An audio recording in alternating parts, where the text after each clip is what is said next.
그럼 1차 자료에는 뭐가 있는데 1차 자료를 수집하는 방법에는 뭐가 있을까요? 하나가 차창밖 조사.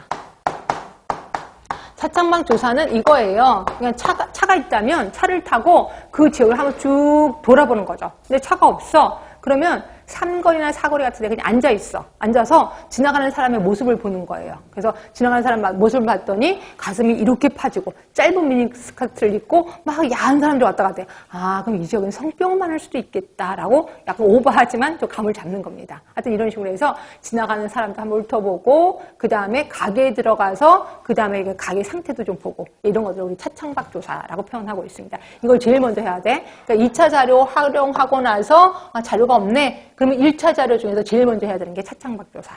자, 이걸 먼저 해야 되고, 그 다음에 이제 중간에는 순서가 없습니다. 그래서 여기에는 또 누가 있냐면, 정보원하고 면담도 있습니다. 정보원하고 면담. 이때 정보원은 누구냐면 아무나도 상관이 없어. 이때 정보원은 뭐 그 지역에 국회의원이 있다면 국회의원하고 인터뷰할 수도 있는 거고요. 근데 저는 그걸 하니까 좋던데요. 요크루트 아줌마. 그러니까 시골에 가면 요크루트 아줌마 되게 많은데 그분하고 인터뷰를 하면 그 요크루트 아줌마는 어느 할머니가 요번에 수저를 몇 개 샀다. 어느 할머니가 또 대접도 몇 개 샀다. 그릇도 몇 개. 이거 다 알아요. 그래서 그 요크루트 사 먹으면서 물어보는 거죠. 그러면 있는 말 없는 말 다 합니다. 그래서 정보원하고 면담 하는 것도 괜찮고요. 또는 어때? 그 지역에 행사가 있을 거예요. 그 행사 같은 거를 또 참여하는 것도 괜찮습니다. 그래서 행사에 참여하는 것도 괜찮고요. 행사에 참여를 하면요. 뭐를 알 수 있냐면 권력 같은 거. 아, 누가 서열이 높구나 이런 걸 좀 알 수가 있어요.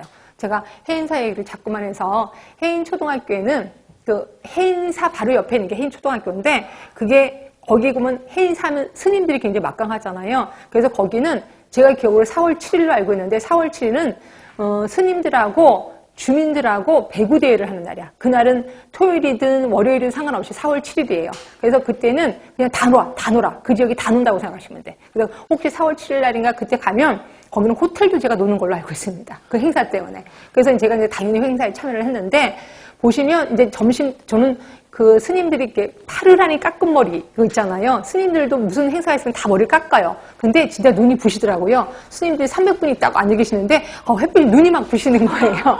근데 우리는 전부 다 그늘 갖고 있는데 그분들은 전부 다 햇빛에 딱 있는데 진짜 멋있더라고요. 그래서 이제 배구대를 했고 오전이 끝나고 이제 밥 먹을 때가 됐잖아요. 그래서 이제 거기 큰 식당이 체육관이 있어서 체육관 막 들어가려고 하는데 거기 부녀 그 어머님들이 선생님 좀 이따 오세요 이러는 거예요. 그래서 왜요? 그랬더니 거기는 서열이 있어요. 스님들이 다 공양을 드신 후에 마지막 스님이 수저를 놓으면 그때 일반 사람이 들어가는 거예요. 그러니까 서열이 있는 거죠. 그래서 서열이 있다는 걸 알게 되는 게 그 행사에 참여하는 거예요. 그러니까 직접적인 참여를 이렇게 해서 서열, 권력 이런 것들을 알 수가 있는 거죠. 그리고 이런 것들을 다 해도 그래도 뭔가 자료를 얻을 수 없어. 그럼 제일 마지막에 하는 게 설문지 조사예요. 설문지 조사. 그래서 이거는 설문지 만드는데도 시간이 좀 오래 걸리잖아요. 그렇죠? 설문지 돌리는데도 시간이 좀 들고 돈도 들고. 그래서 제일 마지막에 하는 게 이거다. 그래서 설문지 조사는 비용도 많이 들고 시간도 많이 들긴 하지만 내가 원하는 자료를 얻을 수가 있다. 이렇게 보시면 돼요. 그래서 이렇게 1차 자료에 이런 것들이 있다. 이렇게 해서 기억을 해두시고 자 들어가겠습니다. 일단 146쪽에 사정 단계 자료 수집, 분석, 건강문제 도출까지는 했고요. 간호 기준 및 업무 지침서 적용 그래서 제가 법규, 내규 이런 것들을 확인한다라고 표현했었을 거예요. 자, 147쪽 들어갈게요. 자, 사정. 요건 좀 봅시다. 간호사정의 기본 원칙이에요. 지역사회와 협력해서 계획을 수립한다. 항상 우리는 지역사회 주민과 협력을 해야 된다는 게 머릿속에 좀 기억을 두시면 돼. 그리고 개개인의 문제보다는 지역사회 전체에 초점을 둔다. 당연하겠죠. 그치?